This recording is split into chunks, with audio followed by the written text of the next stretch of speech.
জবান কার দেয়া নেয়ামত? কোন সন্দেহ নেই। রব্বুল আলামিনের অসংখ্য অগণিত নেয়ামতের বাড়িধারায় আমার আপনার জীবন চলে। একটা সেকেন্ড, 1 মিনিট বহুত দূর কা বাত। একটা সেকেন্ড রব্বুল আলামিনের দয়া ছাড়া আমি এবং পৃথিবীর কেউ বেঁচে থাকার কোনো সুযোগ। একটা সেকেন্ড, এক সেকেন্ড। সমস্ত নেয়ামতগুলি যেহেতু আল্লাহ পাকের পক্ষ থেকে, এ কারণে কোনো নেয়ামতকে ছোট বলার কোনো সুযোগ নেই। রব্বুল আলামিনের পক্ষ থেকে কোনো জিনিস আমার কাছে এসেছে, সেটি আবার ছোট হয় কেমনে? রব্বুল আলামিনের প্রতিটি নেয়ামতই বড়, তবে বড়র ভিতরে আবার শ্রেণীবিন্যাস আছে। আল্লাহর কোরআনে আল্লাহ নিজেই বলেন, ফাদ্দালনা বা'দাহুম আলা বা'দ, আমি কোনোটার চাইতে কোনোটার ফজিলত আরো বাড়িয়ে দিয়েছি। বড় বড় যেই নেয়ামতগুলি আল্লাহ পাক আমাদেরকে দিয়েছেন, তার মধ্যে একটা অন্যতম বড় নেয়ামত কুওয়াতে তাকাল্লুম, স্পিকিং পাওয়ার, কথা বলার যোগ্যতা। আরো সহজ করে বলি, জবান। কথা বলার যোগ্যতা রব্বুল আলামিনের কত বড় নেয়ামত, এটা বুঝবার জন্য দুইটা কথা বলি। নাম্বার 1, আল্লাহ আমাকে যেই পরিমাণে ইলম এখন দিয়েছেন, এর চাইতে যদি কয়েক কোটি গুণে বেশি মালুমাত আল্লাহ আমাকে দিতেন, কিন্তু আমার যদি কথা বলার যোগ্যতা না থাকতো, এই চেয়ার আমার জন্য মানাইতো না। তাহলে আমি এই চেয়ারে বসার যোগ্যতা অর্জন করেছি রব্বুল আলামিনের যেই নেয়ামতগুলির মাধ্যমে। তার ভিতরে অন্যতম একটা হলো জবান। কথা বলার যোগ্যতা আমার আছে, তাই এই চেয়ারে আপনারা আমাকে দাওয়াত করেছেন। মুহতারাম হাজরিন, কথা বলতে পারাটা, কথা বলার যোগ্যতা, এটা যে কত দামি নেয়ামত, এটা তো কেবলই মোটামুটি ভালোভাবে বুঝেছে ওই ব্যক্তি, যে ব্যক্তি লম্বা টাইম কথা বলার যোগ্যতা পেয়েছিল। আল্লাহ ইয়াদু বিল্লাহ, আল্লাহর কাছে পানাহ চাই, হঠাৎ প্যারালাইসিস অথবা অন্য কোনো রোগের কারণে তার কুওয়াতে তাকাল্লুম সিস হয়ে গেছে, এখন আর সে কথা বলতে পারে না।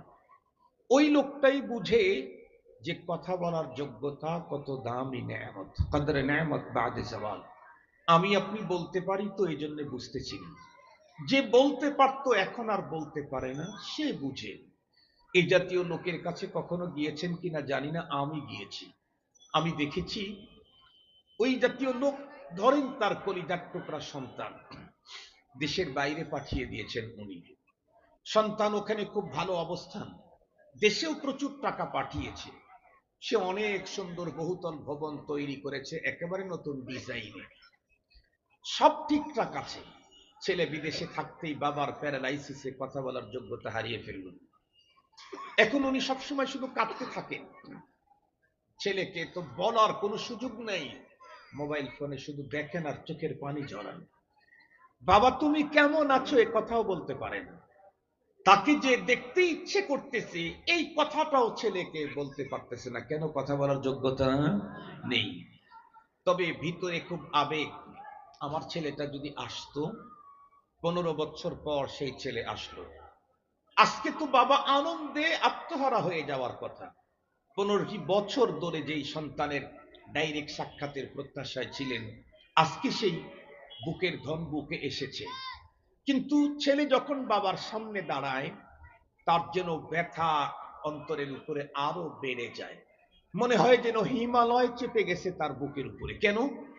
15 বছর পর্যন্ত সন্তানের জন্য কি ভালোবাসা, কি ভাবাবেগ, কি আবেগ, এটি সন্তানকে যে বুঝাবে সেই যোগ্যতা তার নেই। এ কারণে তখন খুব বেশি কেন্দে মুচড়ে যেতে থাকে, দুমড়ে যেতে থাকে, একদম মুহ্যমান হয়ে যায় ব্যথা আর শোকের কারণে। মুহতারাম হাজরিন, এই পৃথিবীর যে কোনো মানুষ তার মনের সুখ, আনন্দ, ব্যথা, বেদনা, দুঃখ, কষ্ট, যে কোনো কিছুই আর একজনের সাথে শেয়ার করতে চাইলে জবানের বিকল্প নেই। অনেক আনন্দ, যে কথা বলতে পারে না সে আর একজনকে শেয়ার করতে পারে তার আনন্দ। অনেক ব্যথা, চাপা ব্যথা, অনেক কষ্ট, অনেক চাহিদা, আর একজনকে কি বুঝাইতে পারে? সে ভাষা ছাড়া পারে না। এমনিতেই তো জবান আল্লাহ পাকের দেওয়া অনেক বড় নেয়ামত, যার মাধ্যমে বিশ্বমানের হাফেজরা বিশ্বজয়ী হতে পারতেছে, যার মাধ্যমে আমার মতো খতিব এখানে বসে বয়ান করতে পারছি, যার মাধ্যমে আমি আমার কলিজার টুকরা সন্তানকে আমার আদর স্নেহ তাকে বুঝাইতে সক্ষম হচ্ছি, যার মাধ্যমে আমি আমার মা বাবার প্রতি শ্রদ্ধাবোধকে বুঝাইতে সক্ষম হচ্ছি, যার মাধ্যমে আমি আমার বসকে সন্তুষ্ট করতে পারতেছি, যার মাধ্যমে এটি তো এমনিই বড় নেয়ামত। এরপরে যদি একটু গভীরভাবে দেখেন, তাহলে এই বড় নেয়ামতের সাথে লাগানো আছে আরো দামি দামি নেয়ামত। কেমন?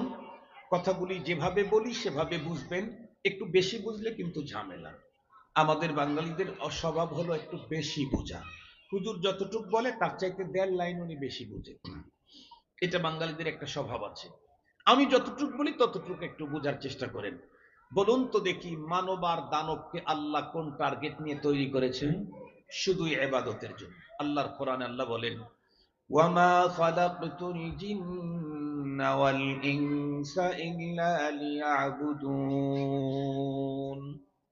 জিন ইনসানকে শুধুমাত্র কেবলমাত্র একমাত্র আল্লাহ বলেন আমার ইবাদতের জন্য তৈরি করেছে। সেই ইবাদতের সবচাইতে শ্রেষ্ঠ ইবাদত যেটা, আল্লাহ পাকের রাসূল বলেন আফদালুল ইবাদাতি তিলাওয়াতুল কুরআন।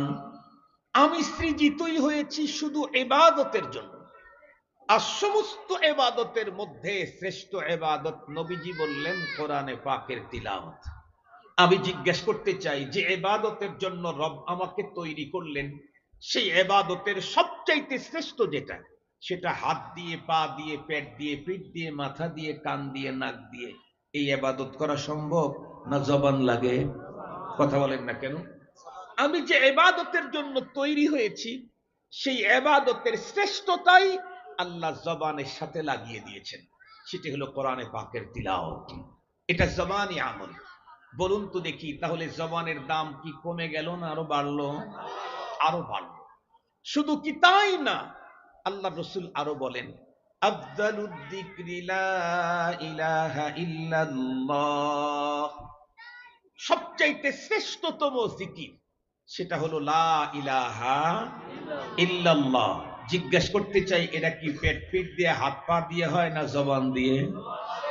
তাহলে জবানের দাম কি আরো কমতেছে না আরো বাড়তেছে?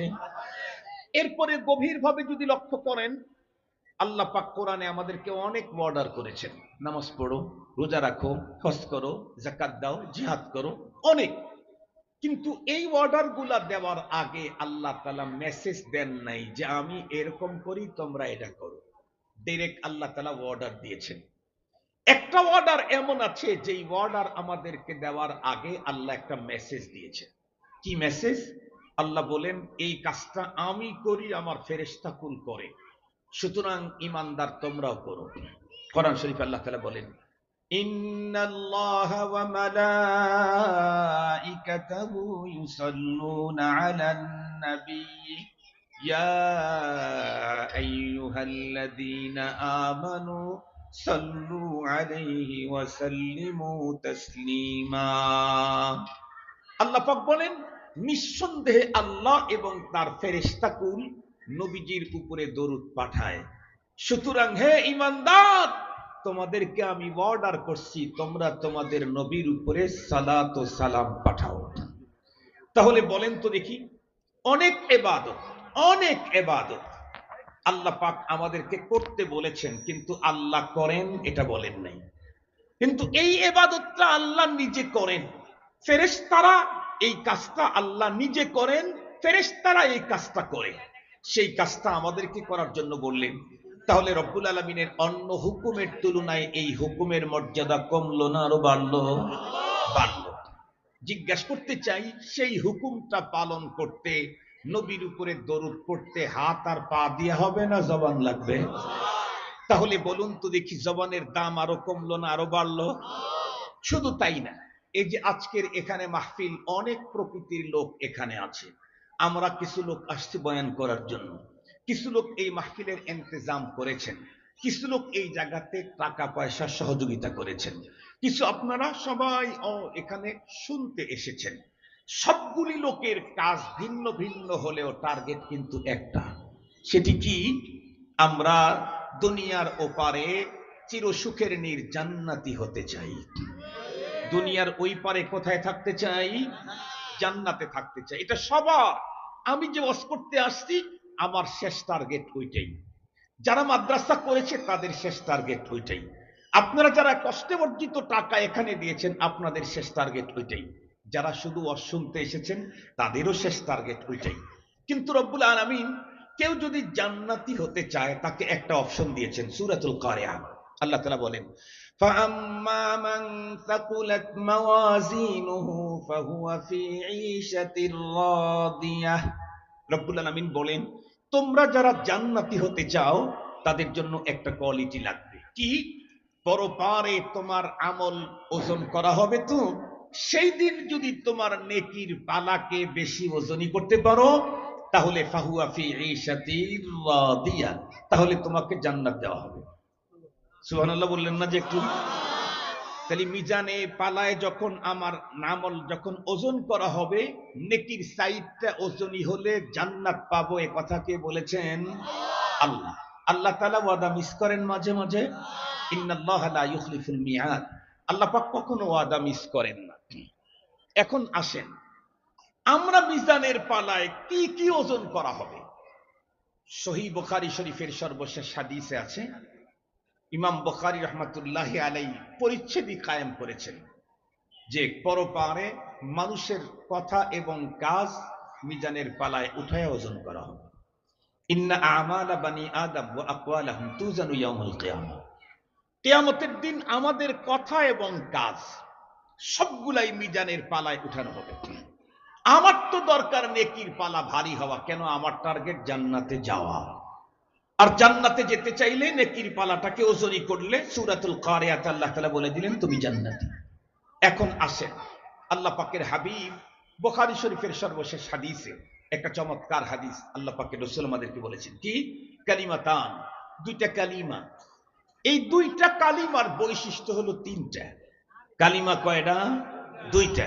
বৈশিষ্ট্য কয়টা? তিনটা।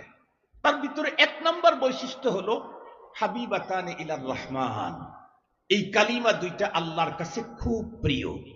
তার মানে এই কালিমা যেই মুসলিম নারী পুরুষ জপতেই থাকবে সেও আল্লাহ পাকের কাছে সর্বাধিক প্রিয় হয়ে যাবে। দ্বিতীয় নম্বর এই কালিমার বৈশিষ্ট্য হলো খফিফাতান আলাল লিসান, উচ্চারণ করতে একেবারে সহজ, খুব বেশি কঠিন না। সুবহানাল্লাহি ওয়া বিহামদিহি সুবহানাল্লাহিল আযীম। কয়েকবার পড়ি, সুবহানাল্লাহি ওয়া বিহামদিহি সুবহানাল্লাহিল আযীম। খুব সহজ না? মুখস্থ হয়ে গেছে না? মুখস্থ হয়ে গেছে। কিন্তু এই কালিমার তৃতীয় বৈশিষ্ট্যটা সিরিয়াস। কি? সাকিলাতান ফিল মিজান। মিজানের পালায় যখন ওজন করা হবে, বান্দার যত কাজ যত কথা ওজন হবে, সবচাইতে বেশি ওজনই হবে এই দুইটা কালিমা মিজানের পালায়। আমি জিজ্ঞাসা করতে চাই, মিজানের পালায় সবচাইতে বেশি ওজনই হবে যে আমল, এটা কি টাকা দিয়া, পয়সা দিয়া, হাত দিয়া, পা দিয়া, মাথা দিয়া, পেট দিয়া, পিঠ দিয়া হবে? কি লাগবে? জবান। বলুন তো দেখি, তাহলে জবানের দাম কমতেছে না আরো বাড়তেছে? বাড়তেছে। এমনি তো জবান দামি, এরপরে এর সাথে আল্লাহ তাআলা সেটিং করে দিয়েছেন সবচেয়ে দামি দামি জিনিস। সর্বশ্রেষ্ঠ ইবাদত জবান, কোরআন শরীফের তেলাওয়াত। সর্বশ্রেষ্ঠ জিকির লা ইলাহা ইল্লাল্লাহ, জবানি আমল। যেই কাজটা আল্লাহ নিজে করেন, বান্দাকেও করতে বলেছেন, নবীর প্রতি দরুদ, এটাও জবানি আমল। মিজানের পালায় সবচাইতে বেশি ওজন হবে যেটা আমার নেকির পালায়, যত কাজ যত কথা আমি বলেছি সবচাইতে বেশি ওজনই সেটা সুবহানাল্লাহি ওয়া বিহামদিহি সুবহানাল্লাহিল আযীম, এটাও হলো জবানি আমল। তাহলে বোঝা গেল জবান কত বড় দাম। কিন্তু মুসলমান ভাই খুব ভালো করে বুঝবেন, জবান যেমন দামি এই দামি জিনিসটা যদি কখনো নষ্ট হয়, কত বেশি সিরিয়াস নষ্ট হয়, তত বেশি ভয়ঙ্কর হয়। বিষয়টা আপনাদেরকে বোঝাবার জন্য আমার উস্তাদ শেখুল হাদিস আল্লামা আজিজুল হক রহমাতুল্লাহি আলাইহি আমাদেরকে বুখারী শরীফ পড়াইতে গিয়ে একটা কথা বলেছিলেন। কথাটা প্রথমে বলে দেই। শেখুল হাদিস সাহেব হুজুর একদিন আমাদেরকে বললেন, বাবা তোমরা কি হোটেলের পাশে থাকা কুকুরদেরকে কোনোদিন দেখেছো নাকি? আমরা বললাম হ্যাঁ হুজুর দেখেছি। হুজুর বললেন কি দেখেছো? তখন আর বলতে পারি না, কুকুরই তো দেখেছি। হুজুর বললেন দেখো, অনেক হোটেলের পাশে কিছু কুকুর এমন দেখা যায় যে কুকুরের পুরা বডির উপরে কোনো জায়গায় একটা লোম নাই, টোটাল বডির চামড়াগুলি একদম মোটা মোটা হয়ে গেছে। আগে যেমন যে সমস্ত গরু আর মহিষগুলা বন্ধুরা আমার গাড়ি বহন বইতো, ওদের কাঁধ যেই পজিশন হয়েছে, অনেক কুকুরের পুরা বডির চামড়া তেমন হয়ে গেছে। হুজুর বলতেন বলো তো দেখি এই কুকুরগুলির এই কন্ডিশন কেন? আমরা বললাম হুজুর আমরা তো জানি না। শেখুল হাদিস সাহেব হুজুর তখন আমাদেরকে বলতেন, বাবা শোনো, আমাদের বাংলাদেশে সবচাইতে নরমাল খাবার হলো ভাত। এই ভাতটা যদি কখনো নরমাল গন্ধ হয়, এটা কিন্তু বন্ধুরা আমার সুন্দর করে পেঁয়াজ দিয়ে, এরপরে রসুনের পাতা দিয়ে, এরপরে বন্ধুরা আমার শুকনো মরিচকে সুন্দর করে পুড়ে ভেজে, এরপরে এক নম্বরের সরষের তেল দিয়ে মাখাইলে বড় মজা লাগে, মানুষ খায়। কিন্তু সবচেয়ে দামি খাবার হলো ঘি। এই ঘি যদি কখনো পচে যায়, দুনিয়ার কোনো মানুষ এই ঘি খায় না। মানুষ তো খায় না খায় না। ওই যে হোটেলের পাশের কুকুরদের পুরা স্কিনের ভিতরে একটা লোম নাই, শুধুই মাত্র কেবলমাত্র পুরা স্কিনটা মোটা হয়ে গেছে, এই কুকুরগুলি হলো ওই হোটেলের পচা ঘি খেয়েছে। শেখুল হাদিস সাহেব হুজুর বলতেন ঘি সবচাইতে বড় দামি খাবার, এটা যদি নষ্ট হয় মানুষ তো কোনোদিন খায় না। কুকুর খেলেও তার পেটের ভিতরের কন্ডিশন কি আল্লাহ তাআলাই জানেন। তার উপরের কন্ডিশন হলো পুরা স্কিনের ভিতরে কোনো লোম থাকে না। আল্লাহ পাকের হাবিব আমাদেরকে তাই বলেছেন। খুব ভালো করে বুঝবেন, জবান বড় দামি, জবানের সঙ্গে লাগানো আছে সবচেয়ে বড় দামি দামি ইবাদতগুলি। কিন্তু পয়গম্বর আবার এটাও বলেছেন, আল লিসান জিরমুহু সগীর জুরমুহু কবীর। জবানকে যদি সঠিক কাজে ব্যবহার করা যায়, তাহলে তো অনেক দামি, অনেক ভালো, শ্রেষ্ঠ ইবাদত হয় জবান দিয়ে, শ্রেষ্ঠ জিকির হয় জবান দিয়ে। ওই কাজ যেটা রব নিজে করেন, ফেরেশতারা করেন, সেই কাজটাও করতে পারা যায় জবান দিয়ে। মিজানের পালায় সবচেয়ে বেশি ওজনই হবে যে আমলের, সে আমলটাও করা যায় জবান দিয়ে। কিন্তু জবান যদি কখনো নষ্ট হয়, তাইলে কিন্তু ভয়ঙ্কর। আল্লাহ পাকের রাসূল বলেন, আল লিসান জিহ্বা জিরমুহু সগীর, বডিটা একেবারে ছোট, হাতের সমান না, পায়ের সমান না, পেট সমান না, পিঠ সমান না, কাঁধ সমান না, মাথা সমানও না, ছোট্ট একটা অঙ্গ জিহ্বা, কিন্তু এর অপরাধ বড় ভয়ঙ্কর। কেমন?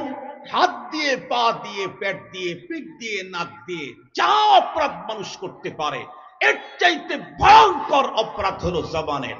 জবানের অপরাধ কত বড় ভয়ঙ্কর, এই বিষয়ে আব্দুল বাসেত খানের 3 দিনের ওয়াজ শোনার চাইতে সহজে বুঝতে চাইলে বিগত পতিত সরকার প্রধান হাসিনাকে ফোন দিলে আধা মিনিটেই বুঝায় দিবে জবান কত বড় ভয়ঙ্কর, এর অপরাধ যে কত বড় ভয়াবহ। বিগত পতিত সরকার 15 বছর 16 বছর পর্যন্ত এদেশে বহুত অপরাধের কাজ সংগঠিত করেছে। পিলখানা ট্রাজেডি থেকে শুরু করে, শাপলা ট্রাজেডি থেকে শুরু করে, বাংলাদেশের প্রথম সারির প্রথম একজন মুফাসসিরের রায় প্রদানকে লক্ষ্য করে থেকে শুরু করে, মুহতারাম হাজরিন, 21 সাল, মোদির আগমন, ভাস্কর্যের নামে মূর্তি প্রতিস্থাপন, এই জাতীয় নানা ইস্যুকে সামনে রেখে এদেশের হাজার হাজার মানুষের উপরে নির্মম নির্যাতনের স্টিম রোলার চালিয়েছে। কত মানুষের প্রাণহানি হয়েছে, কত আয়না ঘর, কত ক্রস ফায়ার, কত রিমান্ডে নিয়ে মানুষদেরকে নির্মম ভাবে হত্যা করা হয়েছে। এদেশের একটা মাত্র সেতু তৈরি করে এত অহংকার দেখাইতেন উনি, যাকে তাকে ঠুস করে ফেলে দিতে চাইতেন। আমরাও মনে করতাম বাংলাদেশের অর্থ দিয়ে একটা সেতু আসলেই তার কৃতিত্ব। অবশ্যই কৃতিত্ব স্বীকার করতে কোনো অসুবিধা নেই, কিন্তু উনি এদেশ থেকে চলে যাওয়ার পর আমরা এখন কি জানতে পারতেছি? একটা সেতু তৈরি করেছে, ঢাকা সহ বাংলাদেশের বিভিন্ন জায়গাতে উড়াল সেতু তৈরি করেছে, কিন্তু এ পর্যন্ত 15 বছরে যেই পরিমাণের দেশের সম্পদ বাইরে লুণ্ঠন করে পার করেছে, তা দিয়ে 80টার উপরে সেতু নির্মাণ সম্ভব ছিল। এটা কি মোল্লার রিপোর্ট না তো? রিপোর্ট তাদের লোকেরাই তৈরি করতেছে, আমরা শুধু শুইনা বলতেছি। আমরা কি শুইনা বলতেছি? রিপোর্ট তো আমরা তৈরি করি। মুহতারাম হাজিরিন, খুব ভালো করে বুঝবেন, এত কিছু করলো কিন্তু তার কিছুই হলো না। শেষ পর্যন্ত এসে তার মুখে স্লিপ করে একটা শব্দ বের হয়ে গেল, অমকের ছেলেদেরকে চাকরি দেব নাকি অমকের বাচ্চাদেরকে দেব। মনে পড়ে নাকি আপনাদের? এক শব্দের কারণে তার সমস্ত স্বপ্ন তছনছ। শুধু তার স্বপ্নই তছনছ হয় নাই, তার পুরা দলের 3 নম্বর পর্যায়ের নেতা কর্মীদের এখন চোখে ঘুম নাই, নিজের বাড়িতেও নিরাপদে থাকতে পারে না। কথা বলেন না কেন? প্রথম কথা হলো দেখাই যায় না, খুব কম দেখা পায়, দেখা গেলেই সে আর বাড়িতে থাকে না, শ্বশুর বাড়িতে যায়।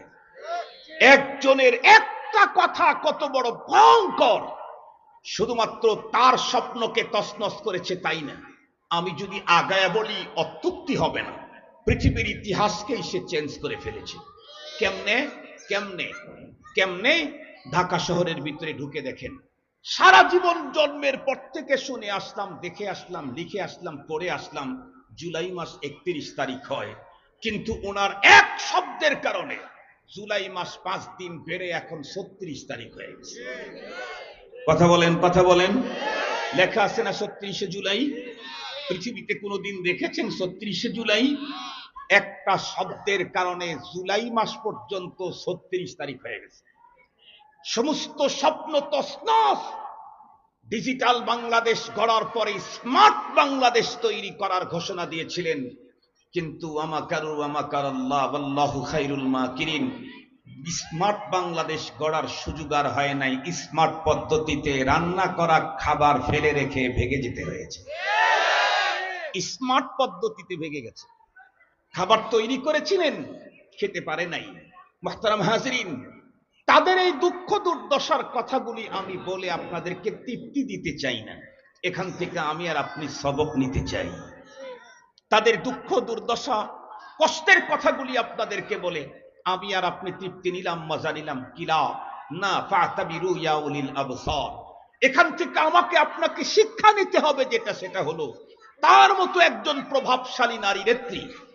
মাঝে মাঝেই তো পেপার পত্রিকায় দেখতাম বিশ্বের ভিতরে প্রভাবশালী নেতাদের অন্যতম একজন উনি। অনেকবার আমি পেপার পত্রিকায় দেখেছি তার বাবা নাকি বাংলাদেশের স্বাধীনতার স্থপতিও ছিলেন। 15-16 বছর পর্যন্ত একচ্ছত্র প্রভাব প্রতিপত্তি বিস্তার করেছিল, একেবারে সুইপার থেকে শুরু করে প্রধান বিচারপতি পর্যন্ত সব জায়গায় তার চয়েসফুল লোককেই বসানো ছিল। এত বড় সাজানো গুছানো এই বাগান মাত্র একটা শব্দের কারণে তছনছ হয়ে গেল। ওনার যদি একটা শব্দের কারণে এই পরিমাণে বিপর্যয় চলে আসে, আমি তো অত বড় না, আমার বাবাও তো অত বড় না, তাহলে আমাকে কথা বলতে আরো বেশি অ্যালার্ট থাকা দরকার কিনা? আমি কথা বলতে আগে চিন্তা করতে হবে। কিতাবে লিখেছে সালাসাতুন লা তাউদ, 3টা জিনিস এমন আছে যা জায়গা থেকে চলে গেলে আর ফিরানো সম্ভব হয় না। এর মধ্যে একটা হলো আল কালিমাতু ইদান তালাকাত, জবান থেকে যখন কোনো কথা বেরিয়ে যায় এটাকে আর রিপিট করা সম্ভব হয় না। বাস্তব আমরা সাবেক প্রধানমন্ত্রী হাসিনার বেলাতেই দেখলাম, উনি পরবর্তীতে অবশ্য অমকের বাচ্চাদেরকে দেব সেই কথাটাকে রিপিট করার জন্য বারবার চেষ্টা করেছেন, কিন্তু উনি যতই চেষ্টা করতেছিলেন ততই ছাত্র জনতার আন্দোলনের, কথা বলেন না কেন, আরো দফা কমতে ছিল আর বাড়তে ছিল, কমতে ছিল আর বাড়তে ছিল। শেষ পর্যন্ত এক দফা এক দাবি, হেলিকপ্টার নিয়ে কখন যাবি? ওনার মতো প্রভাবশালী মানুষের যদি একটা কথার কারণে এত বড় ভয়ঙ্কর পরিণতি হয়। আমার আপনার কথা সাবধানতার সাথে বলা দরকার। এই জন্য মুসলমান ভাই খুব ভালো করে বুঝবেন, একটা তো হলো আমার কচমুখ দেখে থেকে যেন এমন কোন কথা বের না হয় যে কথার কারণে আমাকে জাতির সামনে আবার লজ্জিত হয়ে ক্ষমা চেতে হয়। আমার মুখ থেকে যেন এমন কোনো কথা বের না হয় যেই কথার কারণে আমার গলার ভিতরে জুতার মালা পরানো হয়। আমার কথার দ্বারা যেন এমন কিছু না হয় পরপারে রব্বুল আলামিনের আদালতে আমাকে আসামির কাঠগড়ায় দাঁড়াতে হয়। এই বিষয়গুলোতে আমাকে বড় কেয়ারফুলি থাকতে হবে। এজন্য আল্লাহ পাক তামাম পৃথিবীর মানুষদেরকে মেসেজ দিয়েছেন কোরআনে। সূরাতুল কাফের 18 নম্বর আয়াতে বিশ্ববাসীকে আল্লাহ পাক মেসেজ জানায় দিলেন জমানের ব্যাপারে কেয়ারফুলি থাকার জন্য। আল্লাহ বলেন, মা ইয়ালফিদু মিন কাউলিন ইল্লা লাদাইহি রাকীবুন আতীদ। পৃথিবীর মানুষ, তোমার মুখ থেকে যত শব্দ বের হবে প্রত্যেকটা শব্দের উপরে পরপারে বিচার করার জন্য, সংরক্ষণ রাখার জন্য তোমার পিছনে আমার সিআইডি নিয়োজিত আছে। কয়জন সিআইডি নিয়োজিত আছে ইয়া আল্লাহ? সেটাও কোরআনে হাকিমে আল্লাহ পাক বলেন। 17 নম্বর আয়াতে কারিমা সূরা কাফে আল্লাহ তাআলা বলেন, ইয ইয়াতালাক্কাল মুতালাক্কিয়ানি আনিল ইয়ামিনি ওয়া আনিশ শিমালি কাঈদ। আমার জন্য দুইজন ফেরেশতা নিয়োজিত আছে, একজন আমার ডান দিকে আর একজন আমার বাম দিকে। বন্ধুরা আমার, তারা ডান দিকের জন নেকের কথাগুলা লেখে, বাম দিকের জন বন্ধুরা আমার যত অপরাধ করব, যত কথা বলবো সমস্ত কথাগুলাই লিখতে থাকে। এমনকি যাবো, খাবো, আসছি, ঘুমাচ্ছি, এমনকি ব্যথাতুর হওয়ার কারণে কোনো মানুষ যখন আহ উ বলে, এই শব্দগুলাও বন্ধুরা আমার আমল নামার ভিতরে লেখা হবে। সেই কথাটাও আল্লাহ পাক কোরআনে হাকিমে জানায় দিয়েছেন। আল্লাহ বলেন, ওয়াবুদিআল কিতাবু ফাতারাল মুজরিমিনা মুশফিকিনা মিম্মা ফি ওয়ায়াকুলুনা ইয়া ওয়াইলাতানা মা লিহাদাল কিতাব লা ইউগাদিরু সাগীরাতাও ওয়ালা কাবীরাতান ইল্লা আহসাহা। অপরাধীদের সামনে আমাদের মতো গাফেল মানুষ কি বলছি, কি বলতেছি, কোন কথার দ্বারায় কি হতে পারে, এগুলির হিসাব নিকাশ যাদের নাই, এ জাতীয় অপরাধীদের সামনে যখন তাদের আমল নামা যখন পেশ করা হবে, তখন তারা বলবে, আল্লাহ এ আবার কেমন কিতাব? জীবনের ছোট্ট থেকে ছোট্ট কথা স্বামী আর স্ত্রী দুইজন মস্কারি করে বলেছিলাম, বন্ধু বন্ধু মস্কারি করে বলেছিলাম, একটাও তো ছাড়ে নাই, সবগুলাই তো বন্ধুরা আমার এই কিতাবের ভিতরে লিখে দেওয়া হয়েছে। শুধু তাই নয়, ডান দিকের যা বন্ধুরা আমার লেখক জীবনের ছোট্ট আমল গুলাও লিখতেছে, বড় আমল গুলাও লিখছে। বাম দিকের যে লেখক আমার ছোট্ট অপরাধের কর্মগুলা, কাজগুলা, কথাগুলা লিখে রাখছে। শুধুমাত্র কেবলমাত্র লিখে রাখতেছে তাই না, বরং ভিডিও ফুটেজ গুলা তারা সংরক্ষণ করতেছে। আল্লাহর কোরআনে আল্লাহ বলেন, ফামান ইয়ামাল মিসকালা দাররাতিন খায়রান ইয়ারাহু ওয়া মান ইয়ামাল মিসকালা দাররাতিন শাররান ইয়ারাহু। অনুপরমাণু পরিমাণের ছোট্ট কোনো নেক আমল যদি হয়, সেটার ভিডিও ফুটেজ সংরক্ষণ করতেছেন আমার ডান দিকের ফেরেশতা। আর যদি ছোট্ট থেকে ছোট্ট কোনো বন্ধুরা আমার অপরাধের কাজ হয় অথবা কথা হয়, সেটাকে ভিডিও ফুটেজ সংরক্ষণ করতেছেন আমার আরেক ফেরেশতা। আল্লাহ পাক কোরআনে হাকিমের আরেক জায়গায় বলেন, ওয়া ইন্না আলাইকুম লাহাফিযিন কিরামান কাতিবিন ইয়ালামুনা মা তাফআলুন। বাংলা একজন কবি বড় চমৎকার বলেছেন, কিরামান কাতিবিন, ফেরেশতা দুজন মানুষেরই সাথে থাকে সদা সর্বক্ষণ, পাপ পূর্ণ ভালো মন্দ যা করে বান্দায় সবই তারা লিখে রাখে আমল নামায়। ডান দিকে আমার পিছনে 24 ঘন্টায় বসানো আছে। আমি আমেরিকায় গেলেও আমার পিছু ছাড়ে না।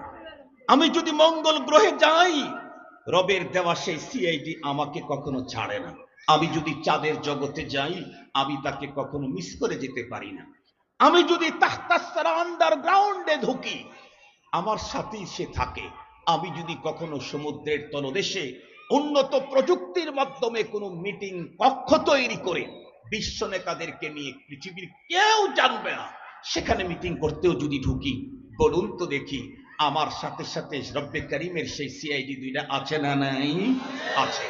আমি যা বলি, যেখানে বলি, আকাশে, বিমানে, ফ্লাইটে, কি উড়োজাহাজে, না বাড়ির পথে, কোথায় কি করছি, কি বলছি, সব লেখা হচ্ছে, সব ভিডিও করা হচ্ছে। এরা আমার পিছনে লেগে থাকে কতক্ষণ? আমার নিঃশ্বাস চলে যতক্ষণ। আমি যদি বাসর ঘরে ঢুকি, তারপরেও সে আমার সঙ্গ ছাড়ে না। আমি যদি হাসপাতালের বেডে, ওটিতে যদি আমার অপারেশন চলতে থাকে, তখনও বন্ধুরা আমার এই ফেরেশতা দুইজন আমার সঙ্গ ছাড়ে না। আমি যদি প্রেসিডেন্টের সঙ্গে প্রেসিডেন্ট পার্কে দেখা করার জন্য যাই, সঙ্গ ছাড়ে না। যতক্ষণ পর্যন্ত হায়াত আছে, ততক্ষণ পর্যন্ত যা করি, যা বলি, সব লিখতেছে। একটা পর্যায়ে লিখতে লিখতে যখন আমার জীবন শেষ হয়ে যাবে, নিঃশ্বাসের আপ ডাউন বন্ধ হবে, তখন বন্ধুরা আমার তারা আমি মৃত্যুবরণ করার সঙ্গে সঙ্গে আমার জীবন বৃত্তান্ত বইগুলি ক্লোজ করবে। ক্লোজ করে কি কোথাও ফেলে দিবে? বলে না, না। কি করবে? আল্লাহর কোরআনে আল্লাহ বলেন, ওয়া কুল্লা ইনসানিন আলজামনাহু তাইরাহু ফি উনুকিহি ওয়া নুখরিজু লাহু ইয়াওমাল কিয়ামাতি কিতাবান ইয়ালকাহু মানশুরা।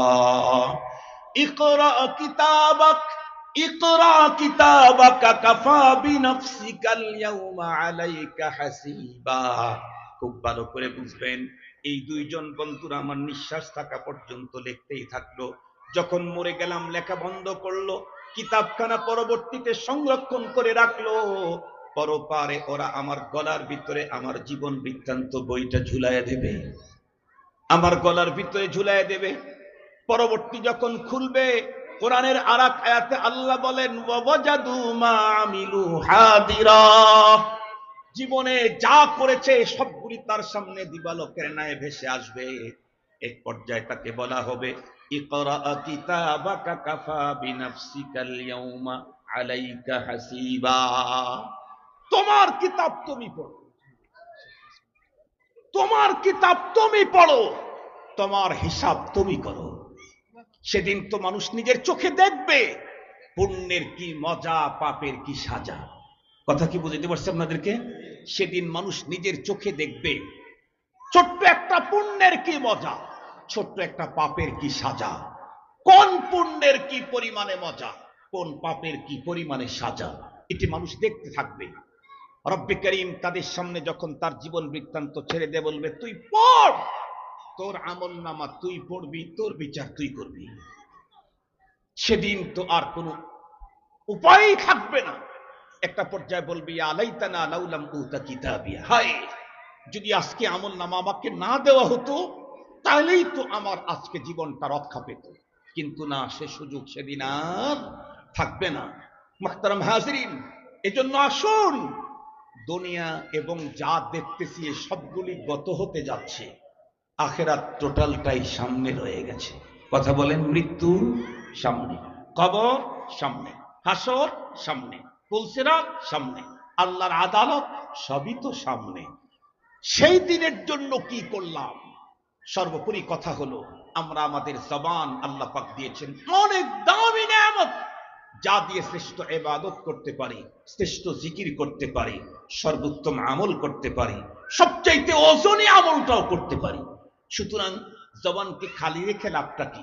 জবান দিয়ে কালিমা পড়ি, জবান দিয়ে জিকির করি, জবান দিয়ে কোরআন পড়ি, জবান দিয়ে দরুদ পড়ি, সব কাজ চলবে। জবানের এই ব্যবসাটাও মালিকের সাথে চলতে থাকবে। করা যায় না ইনশাআল্লাহ? করা যায় না ইনশাআল্লাহ? রাজি আছি তো ইনশাআল্লাহ? আল্লাহ পাক তৌফিক দান করুক। আজকের মাহফিলটা দারুস সুন্নাহ তালিমুল কোরআন বালক বালিকা মাদ্রাসার ইন্তজামে। আমরা তো জানি দ্বীনি মাদ্রাসা ম্যাক্সিমাম গুলি দ্বীনদারদের সহযোগিতায় আল্লাহ তাআলা চালান। এই ছোট্ট মাদ্রাসার জন্য আমি আপনাদের কাছে মাত্র 3 থেকে 4 মিনিটের জন্য সহযোগিতার আমি আবেদন করছি। এই দ্বীনি মাদ্রাসা, এ প্রতিষ্ঠান, এ অনুষ্ঠান, এর জন্য আপনারা কে কতটুকু সাহায্য করতে পারেন? সবই তো সামনে বলেছি। কবর আমার সামনে, হিসাব আমার সামনে, মালিকের সামনে দাঁড়ানো আমার সামনে, পুলসিরাত আমার সামনে। সামনের জীবনের আমি আমার সৌন্দর্যের জন্য, সামনের জীবনের কল্যাণের জন্য আমার কথা এবং কাজ প্রতিটা দিয়েই আমার জীবনের উন্নতি আমাকেই করে যেতে হবে। কি বলেন ভাই? আমি আমার জন্য করব না, আমার ছেলে আমার জন্য করবে, এটা পাগলের বক্তব্য, এটা পাগলের ভাবনা। আমি আমার জন্য করতেছি না, আমার ছেলে আমার জন্য কি করবে? এই জন্য আসুন সময় থাকতে প্রতিটা কথা যেন আমার পরপারের পুঁজি হয়, প্রতিটা কাজ যেন আমার পরপারের পুঁজি হয়, পরপারের বোঝা যেন না হয়, আমার কথা যেন আমার বোঝা না হয়, আমার কাজ যেন পরপারে আমার ঘাড়ের বোঝা না হয়, বরং প্রতিটা কথা প্রতিটা কাজ যেন আমার পরপারের পুঁজি হয়। সে আহ্বান আমি আপনাদেরকে জানাচ্ছি।